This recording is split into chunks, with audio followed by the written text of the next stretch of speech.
วางหูขวางตาเธอใช่ไหมขับไล่ฉันไปพูดตอกและย้ำทำร้ายใจแต่ฉันยังไม่ยอมไปสักทีมีหนึ่งเหตุผลที่ทำให้ฉันยังคงทนได้อย่างนี้ฉันเคยได้บอกเธอ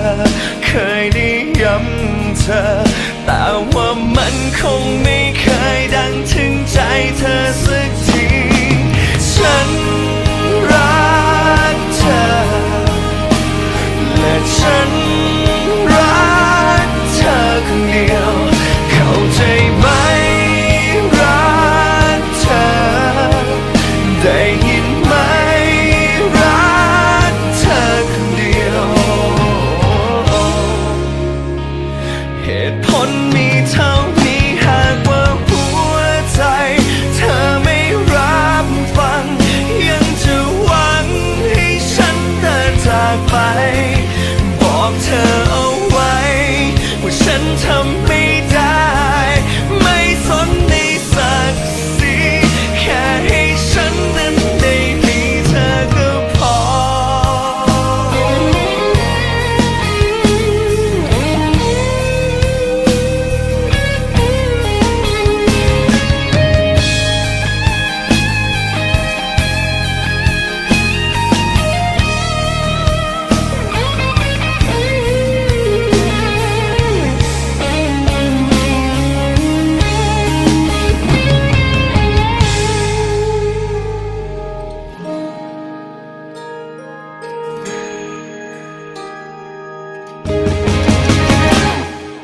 ฉัน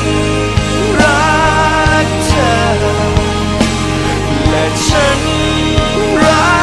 กเธอคนเดียวเข้าใจไหมรักเธอได้ยินไหมรั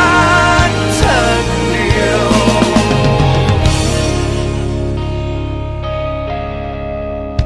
ฉันรักเธอ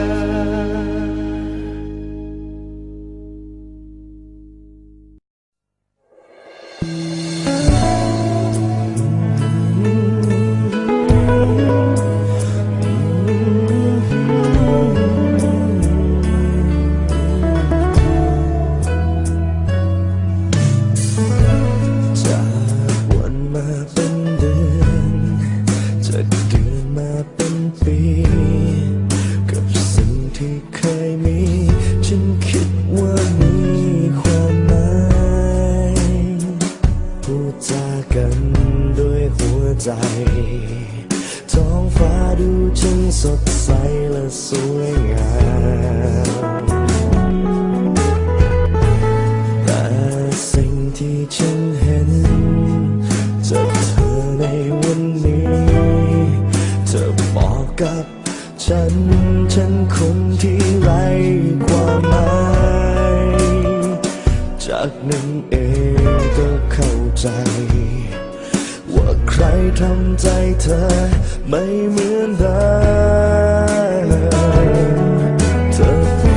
ดให้ฉันเชื่อว่ารักฉันหมดหัวใจเธอบอกว่าเธอนั้นเองไม่มีใครจะให้เชื่อได้อย่างไรก็การกระทำมันสวนทางกับความหมายหัวใจสายตาที่เคยให้กันก่อนเคยเป็นที่หนึ่งที่เดียวในใจของเธอแต่วันนี้ฉันเองต้องเป็นที่เท่าไรบอกได้ไหมต้องทำอย่างไรที่จะย้อนไปกลับไปที่เดิ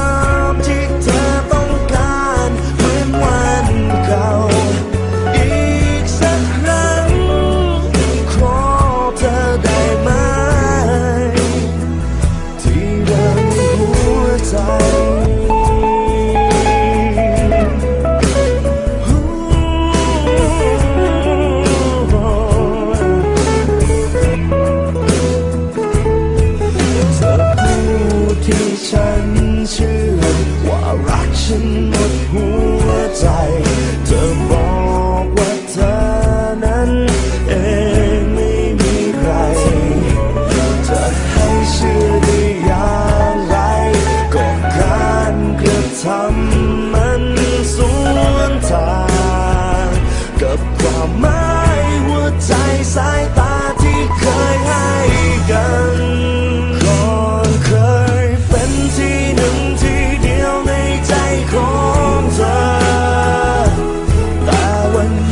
ฉันเอ